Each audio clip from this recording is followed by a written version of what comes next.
Hi, everyone. It's Ashley Gronewald with Hunter Row Real Estate. And here again with me is Meredith Delbridge. She was with me last week when we talked about just how eating disorders have really pervaded our culture and just some tips on how to avoid them and then to deal with them and cope with them. And so I asked Meredith if she'd come back and focus a little bit more on kids, since we're seeing more and more kids struggle with eating disorders. So she's got some really great information to share with us today. So Meredith, again, if you wouldn't mind, real quick, tell them who you are and how you got into this space. And then we're going to jump into questions because I know our time will go fast.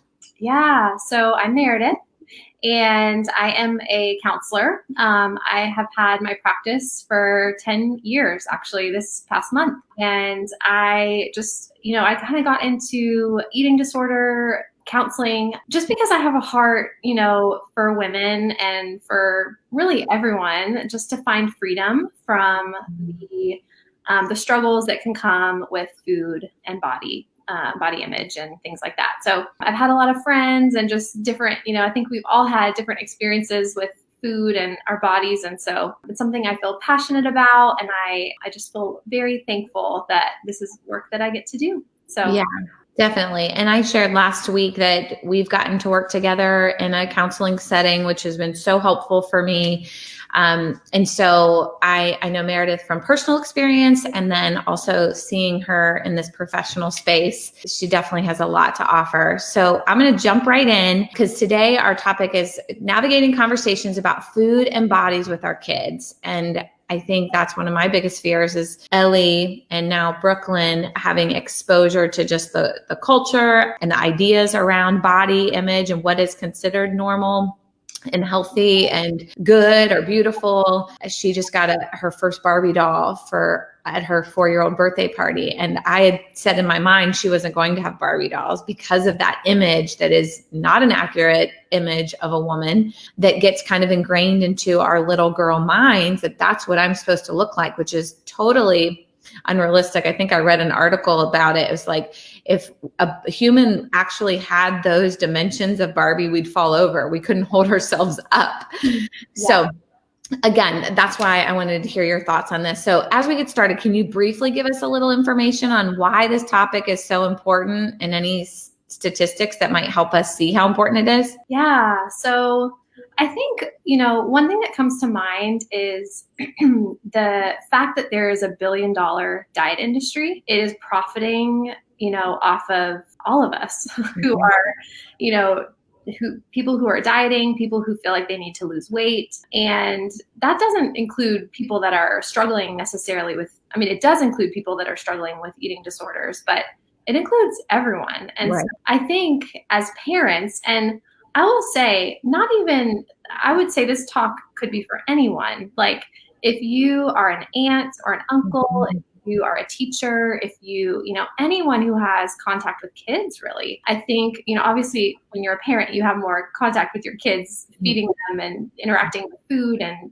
bodies and that kind of thing. But I think this is something that affects all of us. And so I think as far as children go, we have an opportunity as parents, as caregivers, as teachers to really change the conversation around food and bodies that I think have been pretty just broken in our media. And so I came across a couple of statistics recently. I was in a webinar for my continuing education as a counselor. And so I wanted to share them because I thought they would kind of paint an important picture as we kind of get started. So 25% of kids that diet go on to develop an eating disorder. Wow. It's just really high. That's a high number. That's a fourth of kids that are dieting. And it's sad. So I think we can, talk to our kids about diets and about, the dangers and help them see a different perspective. Then we might be able to prevent them from struggling with an eating disorder down the road. The other thing is that, there's a lot of talk about childhood obesity. And I know that a lot of parents worry about their kids' weight. I think there's a lot of reasons for that. I think we all want our kids to be healthy. We want them to, feel good about themselves. And I also think there's a part of that that reflects the culture's values, wanting our kids to fit in or to, appear attractive or, whatever it might be. I think there's a lot of factors there. But one statistic that I had heard that I was shocked by is that more kids right now have eating disorder diagnoses than they do a type 2 diabetes diagnosis. So I think that's just really important perspective, because I think we have kind of developed this conversation around children and their bodies and what's healthy and what's not. And, part of me feels like maybe this backfired, that more children are developing eating disorders because of all the conversations about what's healthy, what's not, what's good, what's bad. Well, one thing I was thinking when I went home after graduating college, I don't know how old I was, but I went back and was going through my old childhood bedroom, and I found some journals from middle school. And I was shocked because I knew I was on this.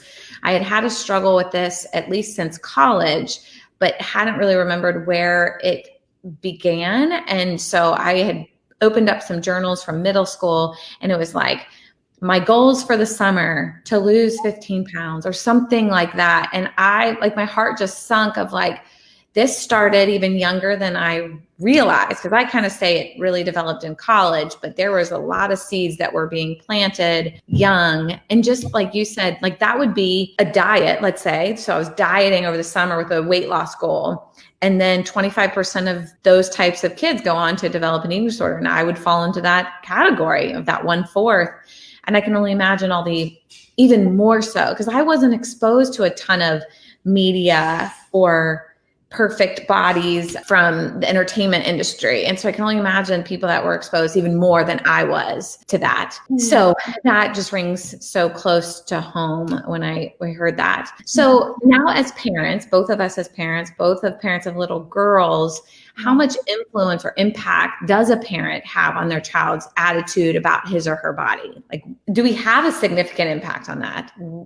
And, what can we do to help maybe give them a positive view of their body so that we're not having these conversations about our kids? So we do. We have a big impact on how kids view their bodies, how, what their relationship with food looks like. I do want to make it really clear just from the beginning that parents don't cause eating disorders. So that's really important to underscore. Yes, we do play a big role in how they, view themselves and how they view food and, all of these things, but we're just one part of that. And so I think it's important for parents to know that, so they aren't feeling this weight that, it's up to me, and it's really not, but we do have the power to shape and influence in a very significant way. And so, I would say just, as a parent, or as a caregiver, anyone, just modeling behaviors, that's so important. So children see, they watch, and I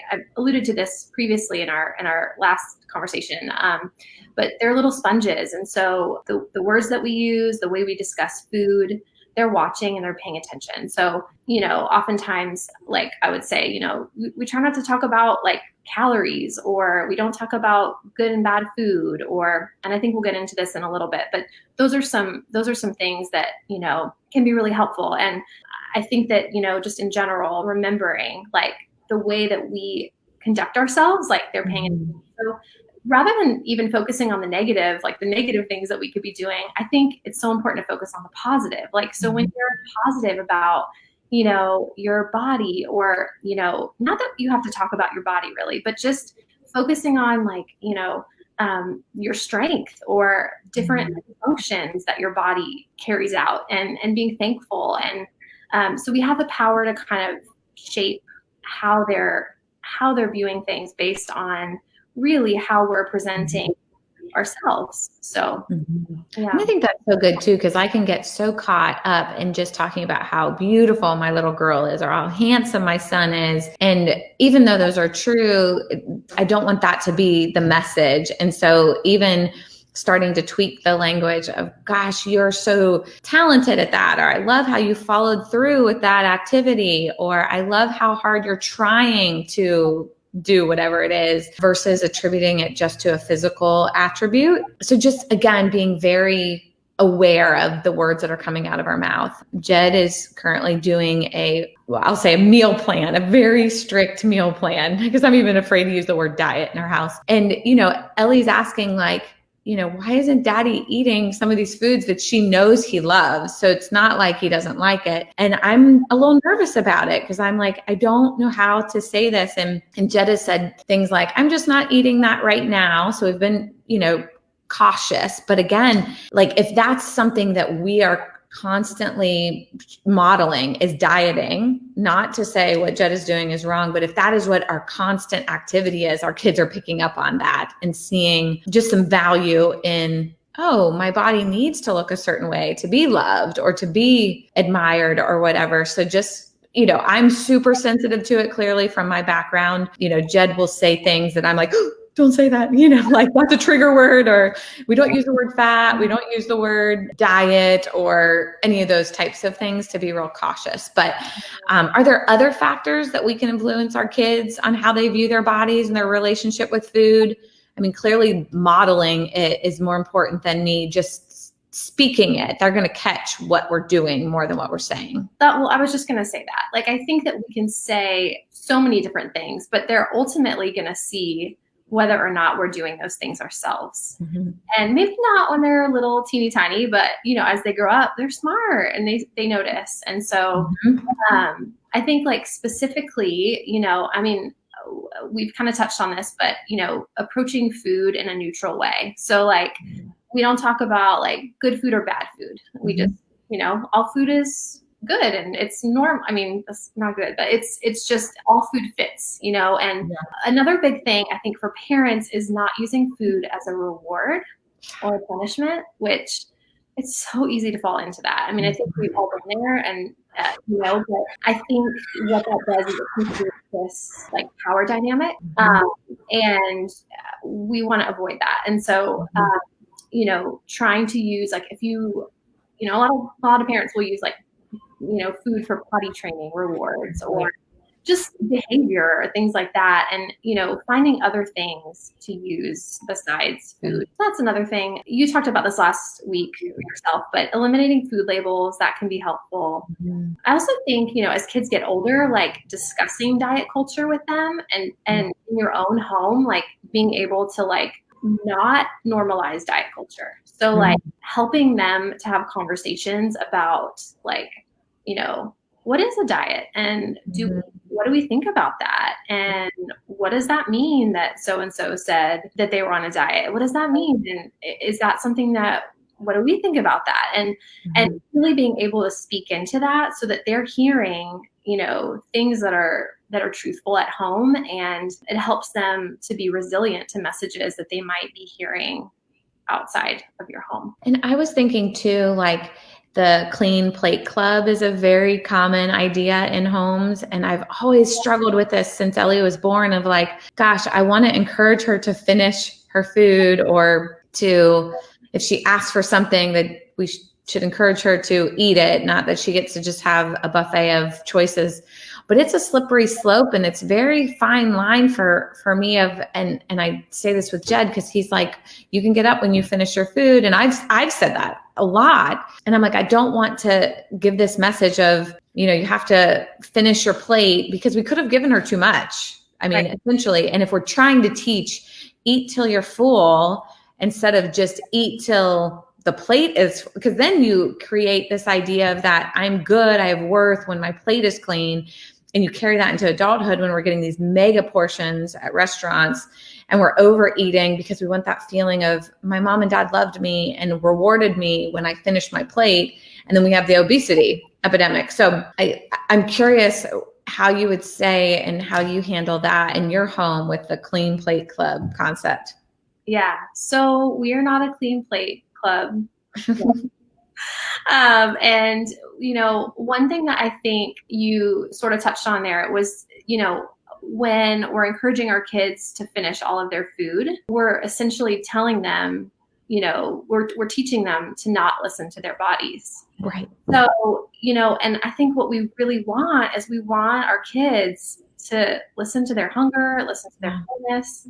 Mm-hmm. So, kids, sometimes they're really tired. And so they're just not as hungry. Like I've noticed my daughter, like starting school, it's like she comes home and I'm like, do you want a snack? And she's like, no, she's just tired. And, you know, I think when we encourage that and we say, you can only have a like dessert if you finish your dinner. Mm-hmm. Also saying, you know, you might be full, but if you want that treat, then you have to eat all this, and then you eat that, and then you're really full and you don't feel good. And so it just creates this, I think, dynamic that a lot of kids can carry, you know, up into adulthood. And so the biggest thing I would say about that is we really want to teach kids how to listen to their bodies. And so when we tell them, and we, you know, I'll say this, and anyone can email me if they forget the name that I throw out here, but Ellen Satter is a really good resource. She talks about, it's called The Division of Responsibility. To sum up in like 2 seconds, she basically talks about, as parents, like we pick what and when, and then we let the kids decide if and how much. Oh. So it kind of takes the responsibility off of you. You just provide, and you decide when meal times are, and you let them eat how much they want of it and what they want of it, and then you leave it at that. And there's a lot more that goes into it. There's a lot of really interesting information. So that could be something y'all can look into if it sounds interesting. But that's a really good resource that I encourage parents to educate themselves about. I love that. Yeah. And I think the piece about listening to our body, like that was a lot of the learning that I did in the specific eating disorder, like growth group that I went through, is like listening to your body. Are you hungry? Are you full? Because social cues will say to eat when you're not necessarily hungry. And I think, you know, like with Ellie, sometimes we'll eat and she'll say, oh, my tummy hurts. And it's like maybe talking in that moment, like using that to say, maybe we had a little bit too much ice cream, or, you know, it was just too much food. Next time, you know, let's scale back a little bit and see if your tummy feels better. Or, you know, that was kind of a treat food. And sometimes treat food doesn't make us feel as good. So we'll have to decide if next time we want to eat that, if that doesn't make you feel good. Like just conversation about it that's open-ended, not condemning, to help them understand a little bit about how food works and why they don't feel good, because it fuels them or makes them not feel so great. Yeah, I agree. And I think we learn through experience. So like if someone says like, don't eat that, like it's gonna make us think like, well, what? Like if you do it yourself and you feel like, oh, I do like it, then you're gonna eat it. Or if you don't, you're not gonna eat it. You're gonna decide based on your own experience. And I think we have to let kids experience that, rather than saying, you know, oh, you're gonna eat too much, don't get a stomach ache. We say, well, you know, if you think you're hungry and you want that, you can eat it. It's on your plate, and you put as much or as little as you want on your plate. And, you know, if they maybe eat a little too much, then it teaches them like, okay, that was too much. And those conversations, it's not easy as a parent to do that. I'm not saying it's easy, but I think that it does teach our kids, you know, how to listen to their bodies. And real quick, I'll say this too. I think with kids, you know, they're concrete thinkers. So they take things literally. So we have to be really careful in conversations with them, because they're not like us. They don't think in abstract ways. They don't interpret things like we do. So if we heard someone say that food is bad, we understand what that means. We understand what they're trying to get at. We can come to our own conclusions about it. I might say, well, I don't agree with that, but you know, I hear what you're saying. Whereas a kid hears that and they think, oh no, and they might have anxiety about it. It's something that they're going to get in trouble if they eat it, so I think that's also helpful to remember when we're talking about conversations that we have with our kids about food, remembering that we have to make sure that we're communicating with them in ways that they're able to understand. And a lot of nutrition information for kids, they don't understand it. So be really careful about what we're talking about with them too. I think that's good. Like, I'm just thinking there's some foods that frustrate me. Gummies are one of them. Just Ellie loves gummies, and they're drive me crazy. And I said the other day, I'm not buying any more gummies, because it's just like, I don't love them for multiple reasons, but it's like, don't have things in your house if they're going to be struggles, you know, for your kids or for you. So it's like, I could eliminate that from our home. She's going to get them in a million other places, which is fine. But like, I'm just thinking, when she asks that, usually I say something like, let's look for a whole food snack. And that's a fruit, a vegetable, a nut, cheese, something that has, not been processed. Now she doesn't understand that part, but just to say, let's look for something different. So I give her lots of options to choose from. I think options are good. For kids, it's important for them to learn moderation and to learn balance. And so I do think, it might be a struggle having gummies in the house, but I also think, it's good for them to learn. And even for you as a parent, like, you don't necessarily have to eliminate. I think that's easy to fall in the category of like, I have to all or nothing. And so I think that's where we want to show our kids, like, we can do, middle ground. And so if we show them, like, for example, like, we kind of joke, I've been at birthday parties where, parents will bring out cupcakes, and you can kind of tell, like, the kids that aren't allowed to have sugar at home, because they're like, oh my God, cupcakes. And, they want like 3 cupcakes. And, then you can tell the kids that kind of like, they're just kind of like, and they might just like take a bite and like ignore it, and I think that speaks a lot to like the way that we have food in our home. And so I think with something like gummies or just really anything, I think, while I want to say, yeah, like, that's a great idea, just don't deal with the gummies at all. Like, I think that as parents, like, we want to show our kids like that they can have things in moderation, so that we're not like, putting them in a position where they're deprived of some of it. I think that's so good. One thing with Halloween coming up, my sister-in-law did this. Her kids went trick-or-treating, so they put all the candy on the table, and she just said, let's look at all of this and see what is kind of worth it to us. Like, what's our favorites, and let's save those. And then the candy that we don't really love, let's just go ahead and either donate it, give it to someone else, or pitch it. And then she was like, and we use it, as dessert for a couple of weeks or whatever. But I just love that idea of like kind of talking to him about it. So it's not like, we're going to get all this candy and we're just going to eat it and, just massive amounts. Instead, it's like, let's pick out our favorites. Let's keep those and then eat them, not all on Halloween day. Like, let's eat them for the next couple of weeks and enjoy them. So I thought that was a fun kind of idea. Yeah, I think I'd have to send along I have a really good resource. There's a blog. It's called Sunny Side Up Nutrition. Local dietitian that I know and that I refer to a lot started it, and she talks a lot about feeding children, raising children, and like around just having a healthy relationship with food. And she talks about Halloween and Halloween candy, and she wrote an awesome article last year. And so I don't have that information to share, but it would be a really good resource for your listeners. So maybe we can like post it afterwards. Yeah. Very cool. Well, time is almost up, but I just wanted to see if I could get a little bit more out of you before we wrap up. So what should we do if someone comments on our child's weight or their peers are shaming them for their weight or their body? Any suggestions there? Yeah. So I think if that happens, I mean, obviously as a parent, that's like, oh, like, you just feel for your child. And I think that at least my first instinct, you might want to say like, oh, no, like, you're not fat. Like, you're perfect. You're beautiful. And but we want to try to resist reassuring them about their weight, because what we ultimately want to do is to teach them that they're not defined by their weight, and their weight is not what gives them their value. It's not what gives them meaning. It's not what makes people like them.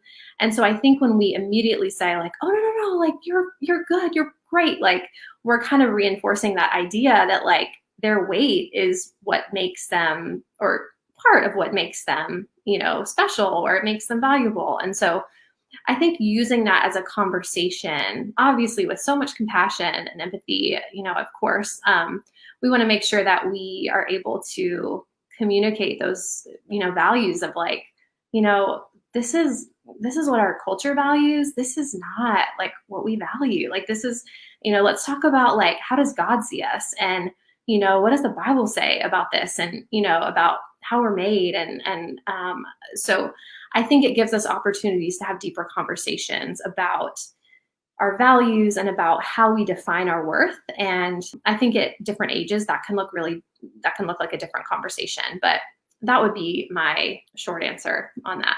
I love that too, because I think it's dangerous to just jump to "you're beautiful" and just affirm the physical without thinking about what God looks at, which is the heart. So I think that's really good. And then my last question, because we're out of time. Yeah. So if someone listening is currently struggling with an eating disorder or even like obsessive compulsive behaviors towards exercise, and they have children at home that are observing those behaviors, and you talked so much about observing what we're doing, and just so they're in the midst of that. I mean, first I would say seek help, of course, but as our kids are watching that and maybe, potentially picking up on some of those messages that the parent could be instilling without even realizing it, do you have any input of how to protect our kids from falling into those same eating patterns or exercise patterns if we're kind of in the throes of it? Yeah, that's such a tough one.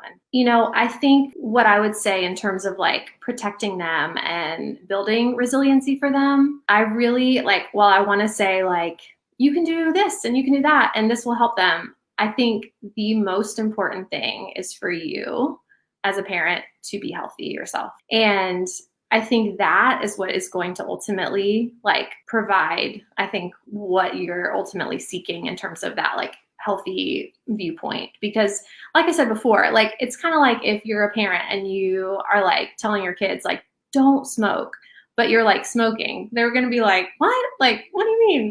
That's crazy. So I think that if you are, trying to help raise them in a way where they're viewing things in a just a balanced neutral kind of way, but you're living your life in a pretty opposite way of that, they're going to have really conflicting messages. And so I think the biggest thing you can do is really focus on taking care of yourself and getting the support that you need. So whether that's for some people it is counseling and nutritionists and treatment, and for some it's having a support group, or it might look different for different people. But I think if you're really in the throes of it, you probably need to seek help. And that is doing something. That's doing something huge for your kids, but more so for yourself. But I think that cannot be underscored as the most important thing. That's so good.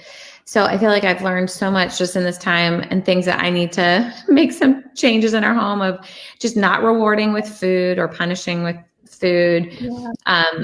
Not focusing too much on the appearance of the body, focusing more on the heart and what God sees. And then, moderation with foods that maybe aren't great foods that make us strong and healthy is the word I use, but they're just food. So learning moderation with our kids instead of just trying to keep them in a bubble away from it. I think that's so good for me, being an all or nothing person. Yeah. And then for us to model healthy habits of living, exercise, nutrition, body image, model that so that our kids are seeing that and hopefully implementing that. I mean, there's so much more. I love the resources you gave. We'll put those in the show notes so people can look at those. But thank you. I want to put your website up on the screen so people can get in touch with you like we did last time. Again, such a great resource for me and my family, but maybe for others that are listening. It's such a delicate and important topic that I really appreciate you taking the time to share all of your knowledge. I know there's so much more, but we got at least started. So thank you.